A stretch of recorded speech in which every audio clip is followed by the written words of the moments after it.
Salut à tous et bienvenue pour ce 8ème numéro d'Inside Catch Attack sur Johnny Catch. Souvenez-vous, la semaine dernière, Raw avait eu un excellent 18 sur 20, alors que SmackDown n'avait eu que 10 et l'ECW un encourageant 6 sur 10, pour une moyenne globale de quasiment 14 sur 20. Dans le show rouge cette semaine, on va avoir du très lourd. John Cena et Triple H vont devoir apprendre à collaborer contre Randy Orton et Mr. Kennedy. On va avoir une révélation cruciale dans la storyline entre Vince McMahon et Hornswoggle. Une promo extraordinaire entre Shawn Michaels et Ric Flair et WrestleMania 24 qui continue à se mettre en place. On aura même droit aux coulisses du shooting photo de Maria pour Playboy. Du côté de SmackDown, ça va être chaud aussi, avec l'Undertaker et Edge qui vont chercher à prendre le dessus l'un sur l'autre en vue de leur match au Grandest Stage of them all. Batista qui va apprendre qui sera son adversaire au Showcase des Immortels. Festus qui va encore nous offrir ses incroyables transformations. Et même le motard Chuck Palumbo qui va essayer de tataner une bonne fois pour toutes son rival Jamie Noble devant Michel McCool. Et l'ECW n'est pas en reste, avec un #1 contender match pour le titre, les prometteurs Miz et Morrison en action, et la sulfureuse Layla qui va former une équipe de choc avec Santino Marella. A la fin de chaque show, vous retrouverez ma note, et en fin d'émission, on aura mon power ranking et la note de la semaine. Vous êtes bien sur Johnny Catch, Inside Catch Attack numéro 8, c'est parti!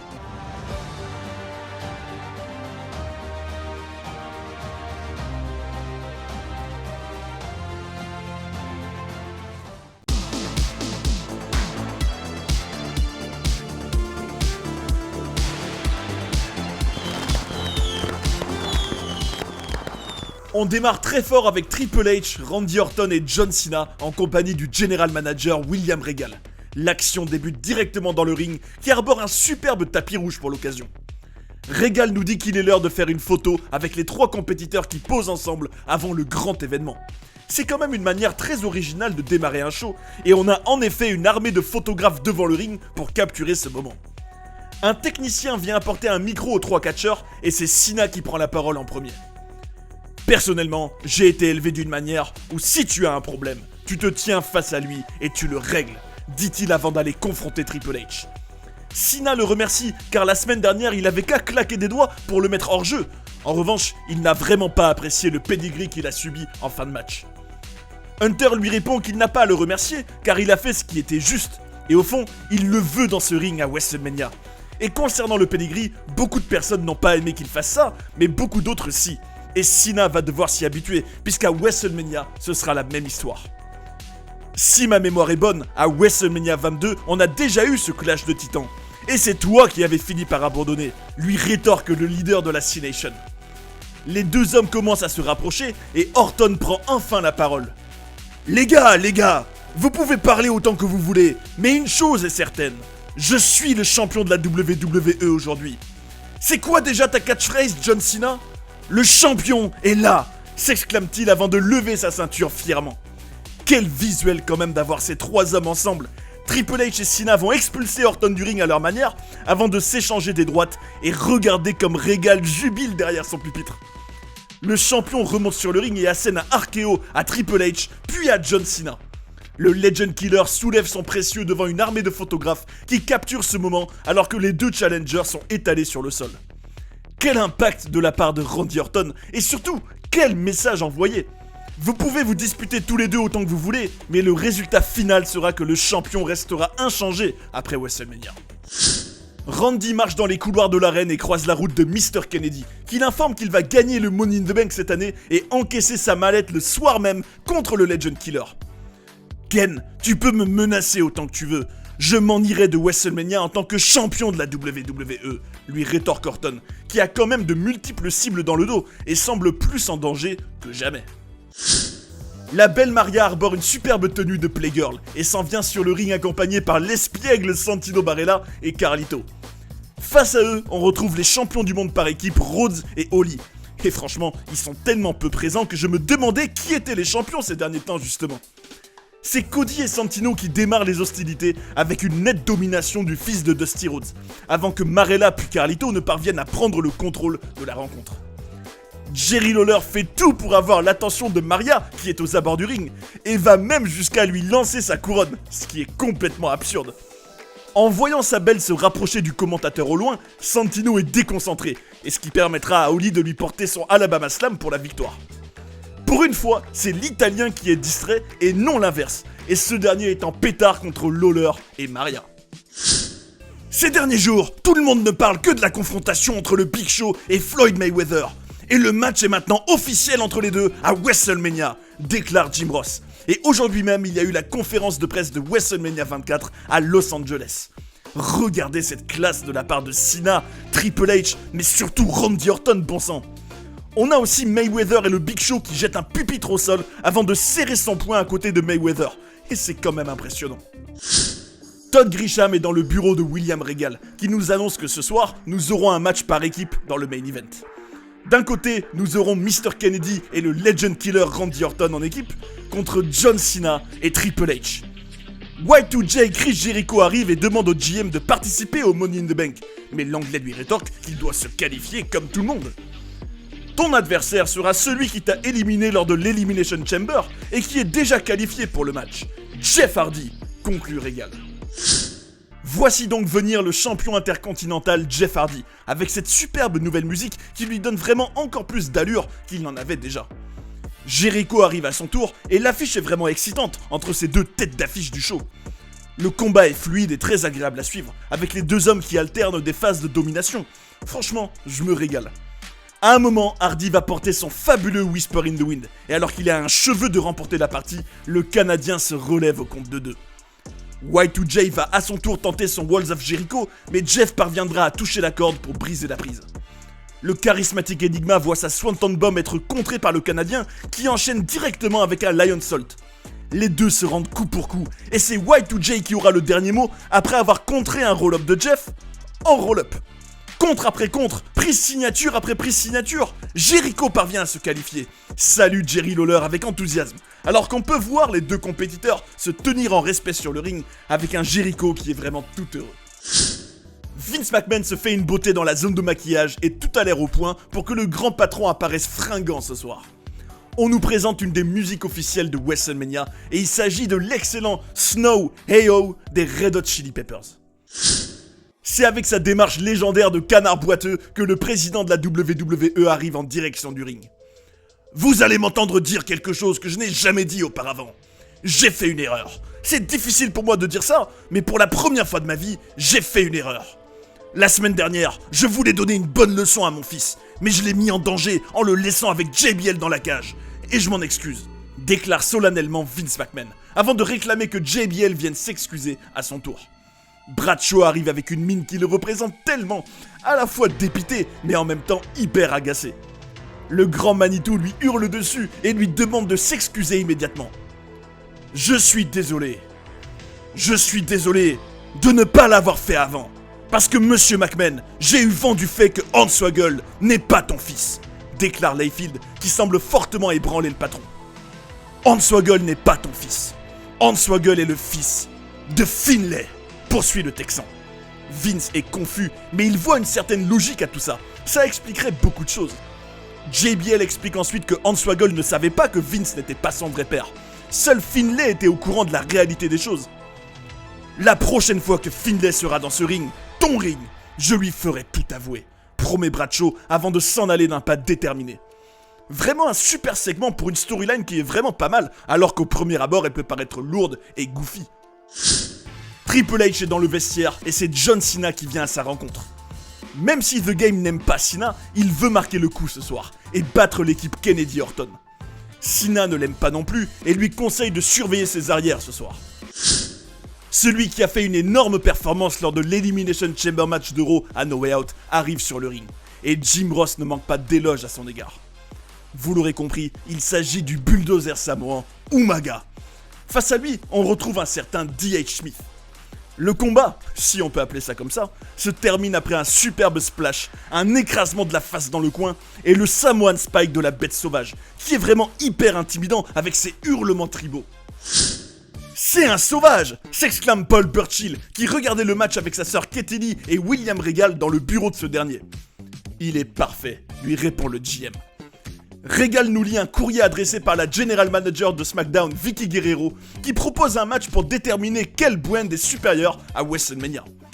Chaque show devra donc choisir une superstar pour le représenter, et pour Regal, c'est clair et net. Ce sera Umanga, comme il le dit. Katie Lee se rapproche du gérant d'Euro et lui suggère de plutôt faire appel à son frère. Mais Regal a besoin d'en voir davantage de sa part. Burchill a compris le message. En toute sincérité, j'aurais davantage imaginé le Samoan Bulldozer intégrer le Money in the Bank match, mais attendons de voir qui sera son adversaire à SmackDown. Lance Cade sautille dans le ring accompagné par Trevor Murdoch. Et ce soir, il aura face à lui un adversaire de taille en la personne de Shawn Michaels. Cade domine la première partie du match et franchement, il fait bonne figure face au Heartbreak Kid. Il a vraiment de l'allure et une certaine puissance se dégage de chacun de ses coups. Malheureusement pour lui, Michaels parviendra à lui porter sa splendide descente du coude, puis un figure 4 leg lock, sûrement en l'honneur de Ric Flair. Juste avant que Cade n'abandonne, Murdoch vient l'attaquer, provoquant la disqualification de son collègue au passage. Cade et Murdoch attaquent le showstopper, mais se prennent l'un et l'autre un sweet chin music. Pas de jaloux. HBK célèbre sa victoire même s'il a le nez en sang et semble en même temps excédé. Wouh! Peut-on entendre résonner dans l'arène alors que Ric Flair apparaît pour se rendre sur le ring. HBK va faire une chose que j'ai trouvé vraiment incroyable et qui m'a vraiment ému. Se mettre à genoux et se prosterner devant la légende. Tu es absolument incroyable, lance le Nature Boy au showstopper avant de poursuivre en disant qu'être introduit dans le Hall of Fame en étant un catcheur actif sera vraiment magique. Il y a une chose dans ce monde qui pourrait rendre la carrière de Ric Flair encore plus légendaire, et ce serait de catcher face à l'homme dont le nom est devenu un synonyme de WrestleMania. Je veux parler du showstopper, Shawn Michaels. Je veux catcher contre toi à WrestleMania, conclut le Nature Boy. Michaels lui rappelle la règle que Vince a fixée il y a quelques mois. Si Ric Flair perd un match, il devra prendre sa retraite. Et HBK nous dit qu'il y a beaucoup de choses qu'il regrette dans sa carrière, et qu'il ne veut pas être connu comme étant l'homme qui a mis un terme à la carrière de Ric Flair. Ce serait bien trop lourd à porter pour lui. Attends une seconde, Shawn. Mettre un terme à ma carrière? Tu veux dire que ce serait gagné d'avance? Demande le 16 fois champion du monde. C'est pas ce que je voulais dire, c'est... lui répond Michaels. Mais Flair l'interrompt et tient à être très clair. Non, écoute, laisse-moi être parfaitement clair. Tout le respect dont tu as fait preuve la semaine dernière. Chaque mot que tu as prononcé n'a aucune valeur si tu ne me donnes pas l'opportunité d'avoir le plus grand match de ma carrière sur la plus grande scène du monde, WrestleMania. Ric Flair versus Shawn Michaels. C'est vraiment une grande affiche, martèle le Nature Boy. Michaels prend un moment de réflexion en regardant le sol, puis regarde Nate droit dans les yeux. Ce serait un honneur de t'affronter à WrestleMania, déclare-t-il avant de serrer la main à son futur adversaire et de lui faire un câlin. C'est incroyable, et même les commentateurs ont du mal à le croire. On va avoir un match absolument légendaire à WrestleMania. En signe de respect, Michaels va aller tenir la corde au Nature Boy pour qu'il sorte du ring. Et c'est vraiment beau à voir. Je cache pas que je suis un peu ému après avoir vu cette promo. C'était profond, tellement classe et vraiment captivant. Limite un show dans le show, un moment hors du temps. Et ça va être compliqué de continuer jusqu'à la fin. Pour moi, ce segment absolument exceptionnel aurait dû conclure le show. On nous annonce d'autres intronisations au Hall of Fame avec Rocky Johnson et Peter Maivia qui seront introduits par The Rock. Une autre annonce, et elle concerne WrestleMania, puisqu'on aura, pour le plus grand plaisir de Jerry Lawler, un match Bunny Mania avec Candice Michelle et Maria contre Melina et Beth Phoenix. On a accès aux coulisses du shooting de la belle Maria pour Playboy, et ça brille de mille feux, avec toutes ces strass et ces paillettes. La semaine prochaine, Arrow, on aura la révélation de la couverture du magazine, et ça met vraiment Lawler dans tous ses états. Avant de passer à un main event passionnant entre Triple H et John Cena, qui vont devoir collaborer face aux excellents Randy Orton et Mr. Kennedy, j'aimerais prendre un petit moment pour vous demander de partager cette vidéo autour de vous, notamment à tous vos amis fans de la grande époque Catch Attack, pour qu'on soit de plus en plus nombreux à vivre cette belle épopée, tous ensemble. C'est vraiment un projet qui me tient à cœur depuis le tout début de la chaîne, et je serai reconnaissant pour chacun d'entre vous qui fera découvrir l'aventure à de nouvelles personnes. C'est parti pour notre match par équipe avec Mr. Kennedy qui entre en scène, suivi par Randy Orton, qui est tellement charismatique, bon sang. Même au moment de lever sa ceinture dans le coin, il est hyper méthodique et appliqué. On a l'impression que chaque micro-mouvement est réfléchi en temps réel par le Legend Killer. The Game et le leader de la C-Nation arrivent à leur tour, et ça va vraiment être intéressant de voir comment ces deux équipes vont cohabiter ce soir. Pendant que Triple H et Cena se disputent pour savoir qui va démarrer le match, Orton et Kennedy en profitent pour leur sauter dessus. Mais les deux hommes se feront jeter par-dessus la troisième corde. Cena et Triple H se font face et le ton est donné pour cette rencontre. Après une coupure publicitaire, on retrouve Mr. Double K et Hunter dans le ring. Et ces deux-là vont bien ensemble, je trouve. A la base, je suis pas un grand fan de l'homme de Green Bay, mais plus le temps passe, plus je le trouve excellent. À un moment, Triple H fait son signe de la DX à son coéquipier, et on sent qu'on assiste à un vrai combat de coq entre les deux ce soir. De leur côté, Orton et Kennedy fonctionnent bien ensemble, notamment pour distraire l'arbitre pendant que l'autre tatane discrètement son adversaire. Je regrette que littéralement chaque fois qu'Orton prépare son RKO en rampant sur le ring ces dernières semaines, ce soit systématiquement contré par son adversaire. Ça enlève tout le charme et le suspense.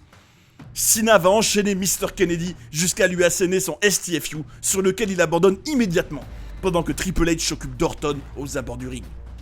Cena célèbre la victoire et Triple H s'approche comme une sorte de félin derrière lui, sans doute pour lui porter son pedigree. Le leader de la C-Nation l'a senti et se retourne, confrontant son futur adversaire à WrestleMania. Il ne sentira cependant pas Kennedy qui remonte sur le ring pour lui porter son mic check. Et encore une fois, c'est The Game qui finit le show debout pendant que Cena et Orton sont au sol. La musique de Kennedy retentit, ce qui m'étonne un peu, puisque ça devrait être celle de Triple H normalement. Et le show se finit de manière totalement confuse, avec un plan sur Kennedy sur le stage qui lève la main pour attraper son micro, qui ne descendra jamais. Personne ne semble réellement comprendre ce qui se passe. Et c'est vraiment dommage de pas finir par Triple H qui fait le gorille sur la 3ème corde par exemple. J'imagine que Kennedy devait faire une promo, mais que le temps manquait, même si ça me paraît étrange.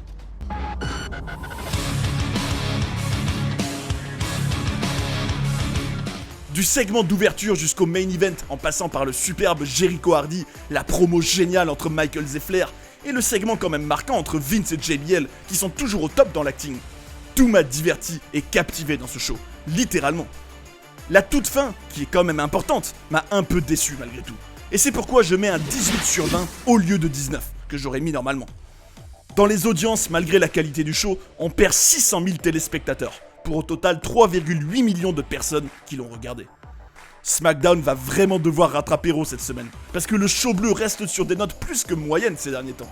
Et pour ceux qui veulent justement passer directement au SmackDown de la semaine, vous avez juste à consulter le sommaire de la vidéo. Mais je vous invite vraiment à donner la chance à l'ECW. Même si je comprends que vous ayez envie de passer tout de suite à SmackDown, le show du mardi vaut le détour, avec le titre CW qui est régulièrement défendu, la présence d'invités du roster principal, bien sûr la progression à suivre de catcheurs comme CM Punk ou Kofi Kingston, sans oublier les belles Layla et Kelly Kelly pour apporter une touche de féminité au show. Regarder le CW vous permettra d'être encore plus en immersion dans l'époque Catch Attack.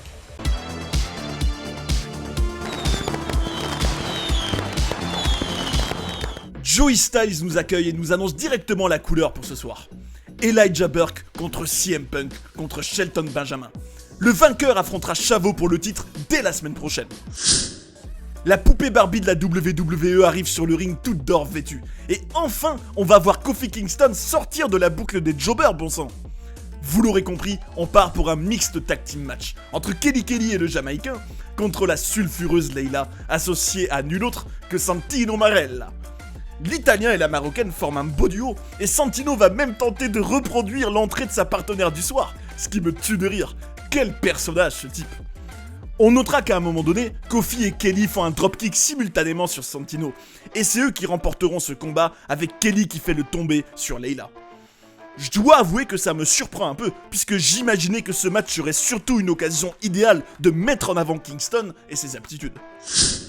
Alors que WrestleMania 24 est dans 33 jours, on retrouve le dénommé Mike Knox dans le ring, et j'aime bien son nom à celui-ci. Stevie Richards fait son entrée et je le trouve charismatique. Avec son histoire qui est en plus touchante, il mériterait une bien meilleure musique et une meilleure entrée.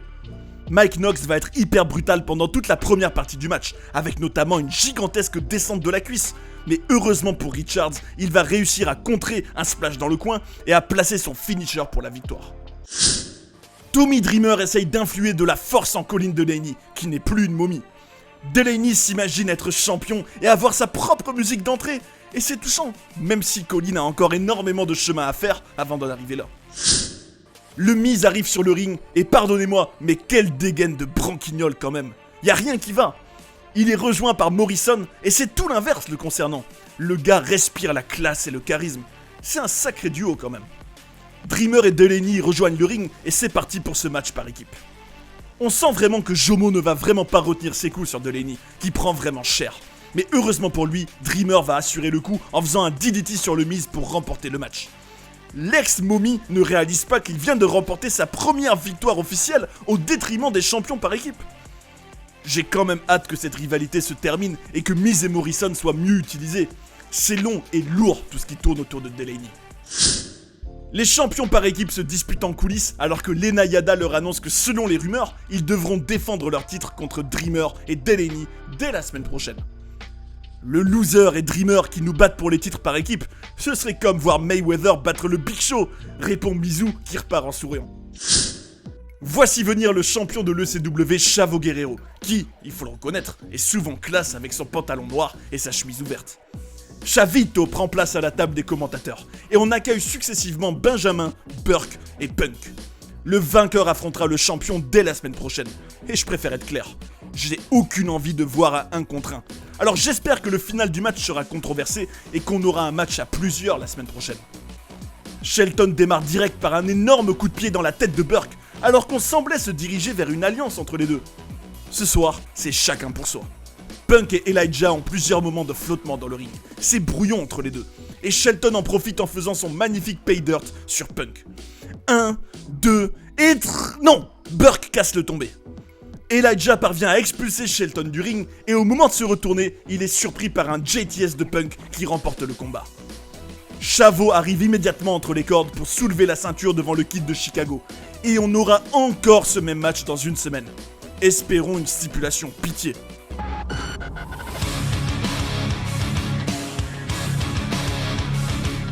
C'est un épisode de l'ECW qui se laisse regarder, mais sans plus. Le main event aurait été bien meilleur sans Burke, qui a souvent été complètement à l'ouest, que ce soit avec Punk et même avec Benjamin. Certes, la troisième Brand de la WWE a un aspect développement évidemment, mais quand même, on ne peut pas voir ça dans un main event diffusé à la télévision. J'ai hésité entre 3 et 4, mais je vais pencher vers le 3 sur 10 cette semaine. Et au niveau des audiences, on est à 1,4 million de téléspectateurs, dans la continuité de ces dernières semaines.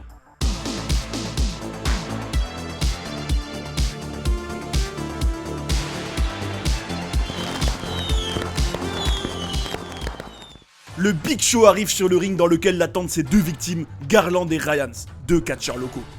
Le géant va vraiment les tataner et en faire qu'une bouchée, avec des atémies, projections dans le coin, méga coups de la corde à linge et autres chokeslam démentiels.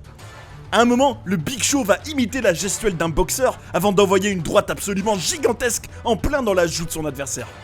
1, 2 et 3. Et le géant, bien évidemment, gagne ce combat qui a été davantage une démonstration de force qu'autre chose.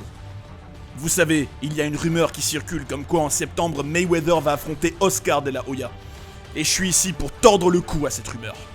Quand Floyd va m'affronter à WrestleMania, je vais le casser en deux. Je vais détruire ses jambes, ses bras et son esprit, déclare le géant, alors que Jimmy Corderas est au chevet des deux adversaires du Colosse.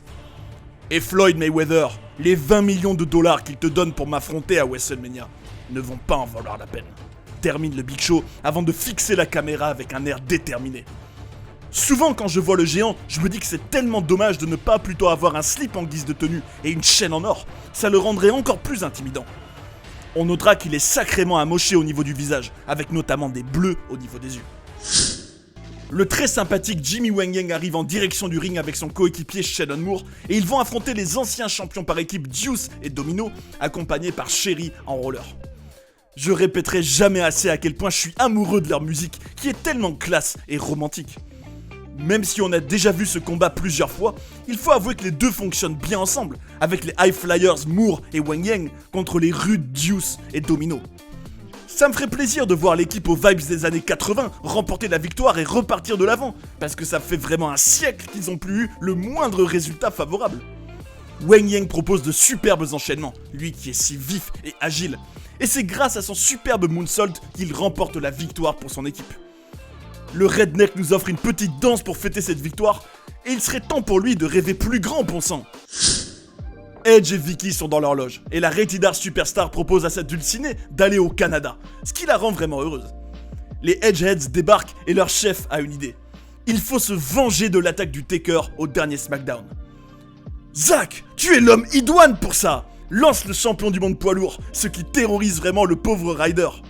Ne t'inquiète pas, on sera là avec toi, tente Edge pour le rassurer. Vroom vroom, you will remember me. Vous l'avez compris, c'est le motard Chuck Palumbo qui se pointe en direction du ring avec sa bécane et son bandana sur le front. Jamie Noble va faire son grand retour ce soir pour l'affronter, et j'ai envie de dire, il est temps de mettre un point final à cette histoire qui n'a que trop duré. Je vois ce match comme si c'était un affrontement final en pay-per-view entre les deux. Le Pitbull Noble, comme l'appelle Michael Cole, arrive vers le ring accompagné par Michelle McCool, et Charles Robinson ordonne à ce qu'on fasse sonner la cloche pour démarrer le combat.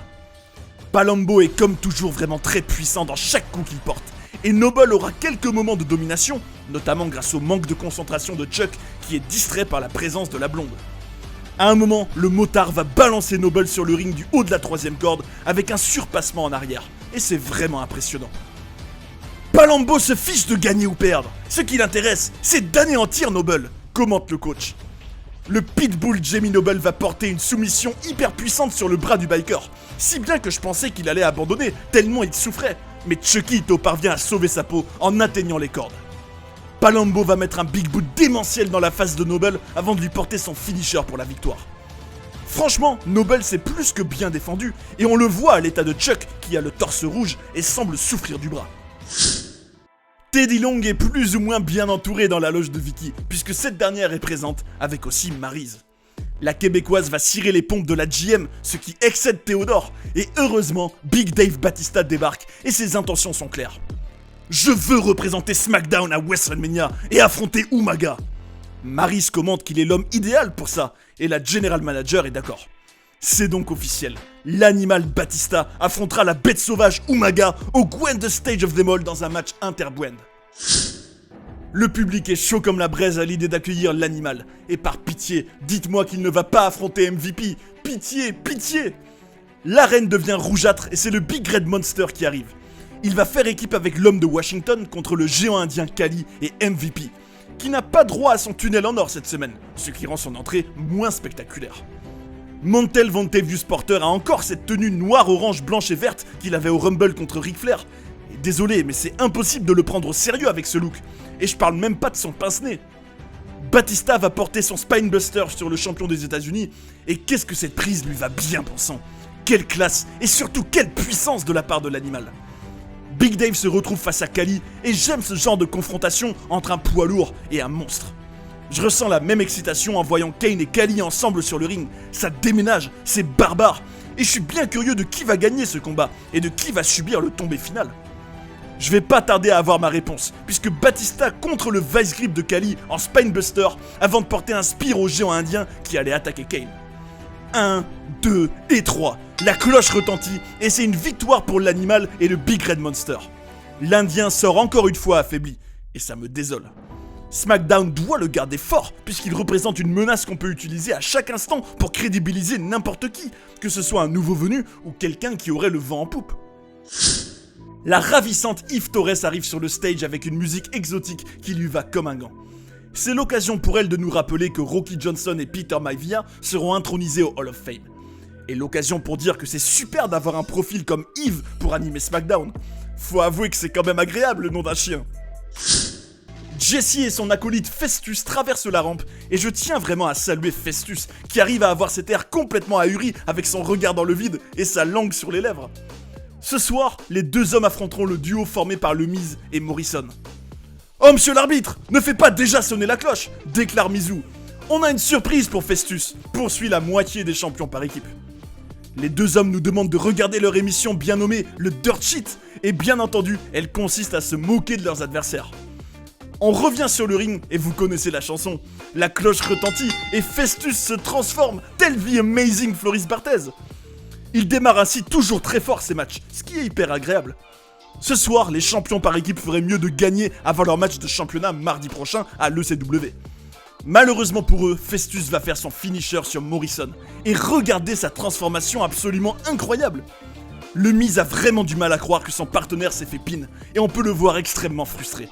Ça m'intrigue, et j'ai hâte de voir ce qui va se passer au prochain ECW. Le mastodonte Big Daddy V arrive en direction du ring, accompagné par son manager Matt Striker. Et il va affronter ce soir un certain Balls Mahoney. Le colosse m'impressionne avec un énorme splash sur son adversaire en pleine course, puis un Atemi qui résonne dans toute l'arène avant d'hurler « Move !» à l'arbitre pour pouvoir sauter de tout son poids sur Mahoney et enchaîner avec un Samoan Drop. Gong! Quoi?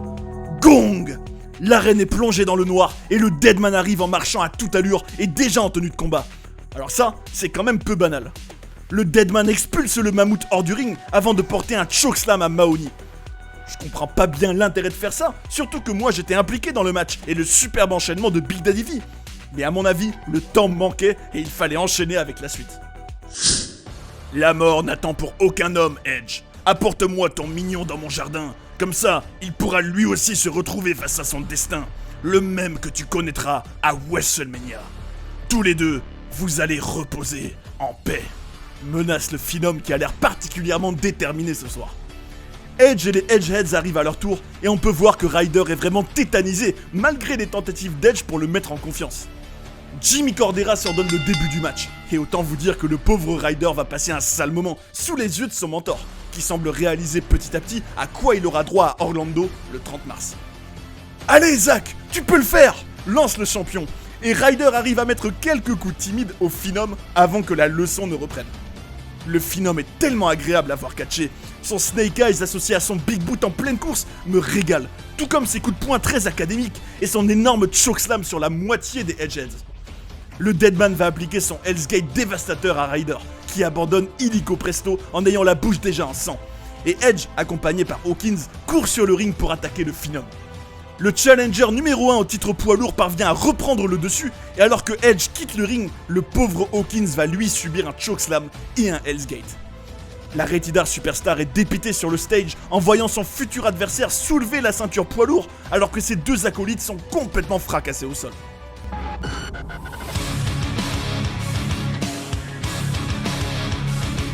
Bon, il y a un léger mieux cette semaine du côté du show bleu, mais ça reste insuffisant. J'aimerais que l'histoire entre Edge et Taker, qui est finalement la seule rivalité digne de ce nom, occupe davantage le show et soit aussi plus unique. Pour le moment, on reste dans du classique, alors que ces deux-là sont capables d'offrir tellement plus. J'espère que tout va monter crescendo au fil des semaines jusqu'à WrestleMania. Commencer directement par une tatane du Big Show pour nourrir une storyline qu'on a déjà vue à Raw n'était pas le moyen le plus immersif de nous faire entrer dans le show. Et je dois quand même dire que je suis content d'avoir eu le Palumbo Noble, en espérant que ça vienne mettre le point final à cette mini-rivalité. Je mets un 12 sur 20 pour cette semaine, et j'ai quand même hâte de voir la suite entre Edge et le Deadman. Mais par contre, avec une audience de 2,8 millions de personnes, SmackDown a encore perdu des téléspectateurs. 200 000 cette fois-ci, ce qui ne devrait pas arriver en pleine route vers WrestleMania. En numéro 3, je mets Shawn Michaels, qui m'a encore beaucoup touché dans sa promo avec Ric Flair. Son regard, sa retenue et le respect qu'il montrait envers le Nature Boy étaient vraiment marquants, et ça m'a littéralement transporté. C'est l'Undertaker que je mets en deuxième position cette semaine, puisqu'entre son ménage efficace sur Big Daddy V et Balls Mahoney, puis sa promo dans le noir, et enfin sa leçon donnée à Edge à travers Ryder, ainsi que la puissance de ses attaques finales, il a vraiment réussi à pleinement me faire entrer dans cette storyline qui n'en est qu'à ses balbutiements. Avant de vous révéler mon numéro 1, je tiens à mettre Ric Flair dans les mentions honorables cette semaine. Lui aussi a été excellent dans sa promo avec le Showstopper, que ce soit le timbre de sa voix, les émotions qu'il arrivait à transmettre. Bravo Nate! Randy Orton occupe la première place cette semaine, tant il crève l'écran à Raw. Son acting, sa gestuelle, son niveau dans le ring toujours très propre et agréable, ainsi que ses deux RKO coup sur coup sur Orton et Triple H, en font l'homme de la semaine en ce qui me concerne. Et on notera que c'est donc Edge et Triple H qui quittent le Power Ranking cette semaine.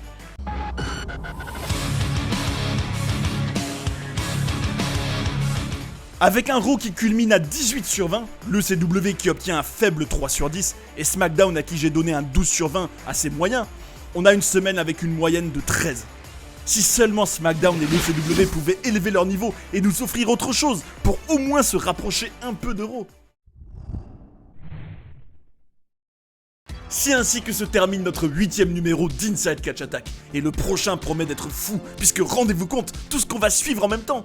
La rivalité entre Randy Orton, John Cena et Triple H, l'angle entre Shawn Michaels et Ric Flair, la storyline de Vince McMahon avec Hornswoggle, celle de l'Undertaker avec Edge, sans oublier Big Show et Floyd Mayweather, Batista et Umaga, rien que ça, c'est du très très lourd. Comment ces histoires vont-elles continuer? Est-ce qu'il va y en avoir encore d'autres? Je vous donne rendez-vous la semaine prochaine et je sens qu'on va se régaler. Aujourd'hui, sans cette fin un peu étrange, Raw frôlait la perfection, avec notamment cette promo magnifique entre HBK et le Nature Boy. Le CW a été bien trop faiblard, et SmackDown commence à aller un tout petit peu mieux, mais c'est vraiment à confirmer ces prochains temps maintenant. En tout cas, je tiens à partager cette grande aventure avec vous, alors j'ai des questions à vous poser. Qui vous mettez dans votre Power Ranking et quel show a été le meilleur selon vous? Qu'est-ce qui vous intéresse le plus? Venez dire tout ça dans les commentaires, explosez le bouton like sur votre chemin et n'oubliez pas de vous abonner. Vivons ensemble cette merveilleuse aventure chaque semaine et je suis impatient de découvrir la suite. Au prochain numéro!